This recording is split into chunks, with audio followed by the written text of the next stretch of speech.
परचेसेबल व्यक्ती आपल्याला घेता येतील का? तर हे वंदे भारत ट्रेन जी आहे, मी असं ऐकलं की वंदे भारतचा जेव्हा प्लॅन समजून सांगण्यात आला, तेव्हा प्रशासकांनी सुचवलं की बाहेरून एक टाचणीसुद्धा आणायची नाही, भारतातल्याच वस्तूकडून निर्मिती करायची आणि आज ती जगातला आदर्श झालेली आहे.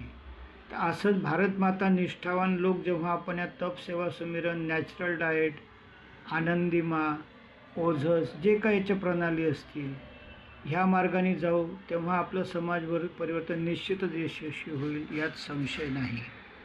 राजस्थान सरकारसाठी एक PPT तयार केली होती. त्याच्यामधला हा अंश आहे की समित शर्मा ह्या डॉक्टरांनी 2009-10 दरम्यान जेनरिक मेडिसिन सिस्टम जनतेमध्ये आणून एक क्रांती घडवलेली आहे आणि अशीच क्रांती आपल्याला पुन्हा घडवायची आहे. मध्ये मागं पाहिलेलंच आहे, तोच भाग पुन्हा मी आपल्या नजरेस आणत आहो की याचा दिनक्रम कसा असतं. तप सेवा सुमिरनचा इतिहास याच्यामध्ये दाखवलेला आहे की दिवसाचं भोजन काय असेल, दिवसभरचा प्लान. ह्या लोकांनी आयुष्य वाहून घेतलं, ते लोक वर दाखवलेले आहेत. आणि डॉक्टर हटचंदानी, ज्योती माहुरकर, वनिता माने दाखवलेले आहेत. आणि माझी प्रसिद्ध कथा सासू, सून, नात आणि ही हेमांगी मॅडम. तर थोडक्यात जेव्हा लोकांना वेळ नसतं ते 30-1 मिनटामध्ये मी तप सेवा सुमिरन त्यांना समजावून सांगत असतो. तोच डाएट चार्ट. 11 वाजेपर्यंत उपवास, 11 वाजता ग्रीन ज्यूस, 1 वाजता नॅचरल डाएट, 4 वाजता कारले ज्यूस, 5 वाजता 50% असलेला नाश्ता आणि 7 वाजता 1 भाकर, 3 वाट्या भाजी, 1 वाटी डाळ असं जेवण. आणि ही काही फक्त म्हाताऱ्यांसाठी नाही, तर नवविवाहित, संतती, हार्ट अटॅक सर्वांना जीवनोपयोगी साधना.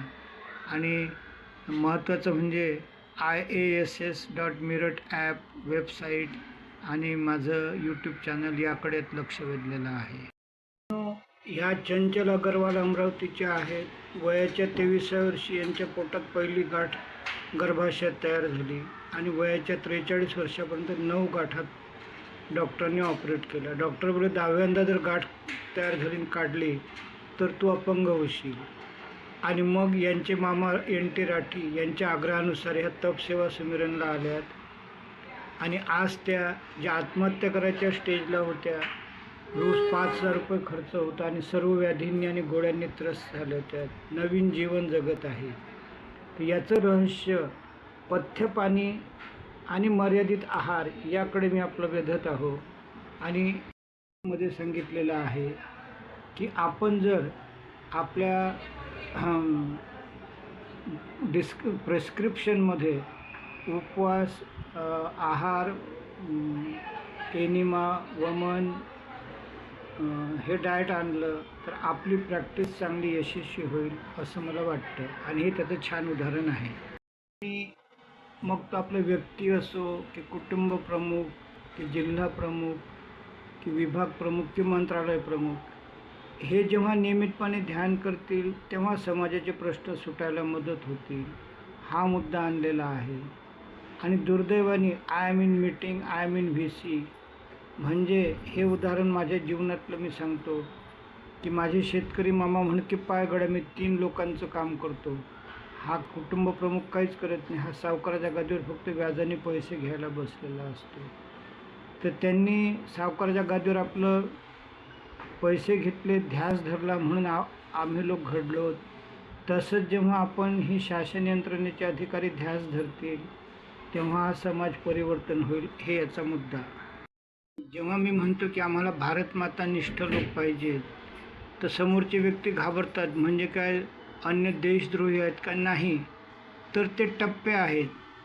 स्वयंनिष्ठा, कुटुंबनिष्ठा, भ्रष्टाचारनिष्ठा, अहंकारनिष्ठा, ज्ञाननिष्ठा, भाषा, धर्म, पक्ष निष्ठा, सचिव, मंत्री अशा निष्ठा.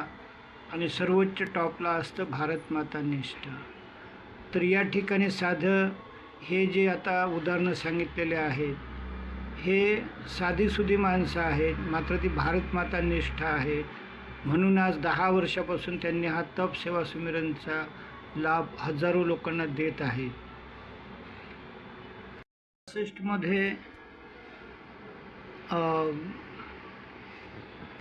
जिथे 1966मध्ये 350 लोकांसाठी राज्यपालांच्या नजरेखाली तपसेवा सिमरनचे प्रयोग झाले. 2014मध्ये मध्य प्रदेश भोपाळ विधानसभेत सुद्धा असे प्रयोग झालेले आहेत.